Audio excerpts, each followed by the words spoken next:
Two boys were killed in Essex, and what detectives are treating as suspected murders were 16 years old. Police were called to an address in Regency Court, Brentwood, at about 1:30 on Sunday. 3 people were found injured at the scene and 2 of them passed away. The third boy's injuries are not thought to be life-threatening or changing, the police have said.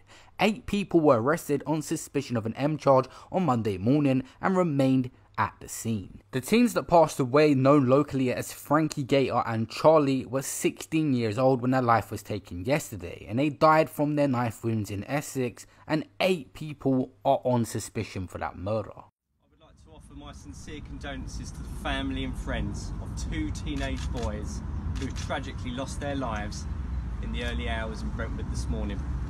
The thoughts of everyone at Essex Police are with them today. We responded to the incident in Regency Court, Brentwood, at about 1:30 AM this morning. Officers were on scene within 3 minutes and found 3 people had been injured during a disturbance. Sadly, despite the efforts of medics, 2 teenage boys have now died. Their families being supported by our specialist officers from Essex Police. A third victim was treated for injuries which are now confirmed as neither life-threatening or life-changing. Detectives are working to establish how the boys died, and a forensic post-mortem examination will be carried out to determine the cause of death. We have arrested 8 men on suspicion of murder. They all remain in custody at this time. This is a fast-moving investigation, and we won't be speculating on the circumstances surrounding the incident.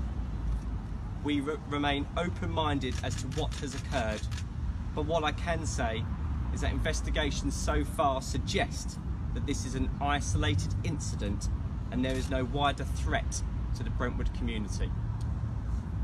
We would like to appeal to anyone who was in the Crown Street area of Brentwood between 10 PM last night and 5 AM this morning who witnessed any suspicious behaviour between that time frame. If you did see, please come forward by calling 101 and citing incident 125 of today's date, the 24th of October, or by calling Crime Stoppers anonymously on 0800 555 111. I know this tragic incident will naturally leave many people in Brentwood shocked and concerned, but as I have said, we do not believe there to be any wider public threat. There will continue to be a highly visible police presence in the town over the coming days and as our investigation continues. Those officers are there to reassure the public over the coming days. Once again, I would appeal to anyone who's witnessed any suspicious behaviour in the Crown Street area between 10 AM and 5 AM. Please come forward by calling 101 of incident 125 of today's date, or by calling Crime Stoppers anonymously on 0800 555 111. Thank you.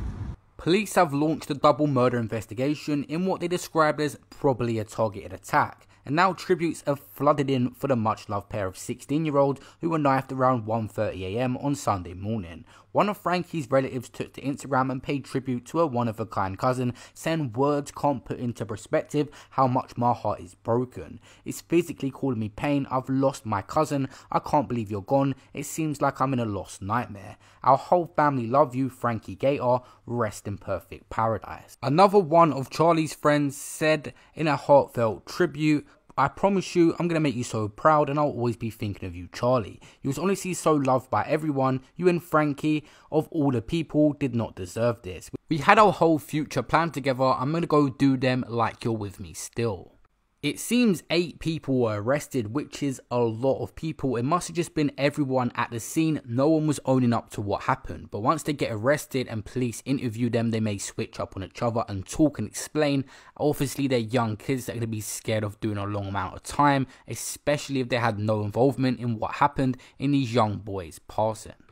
Of course, it's early on in the investigation right now. It's the police's job to find out exactly what happened, and I will update you guys on when there's more details. So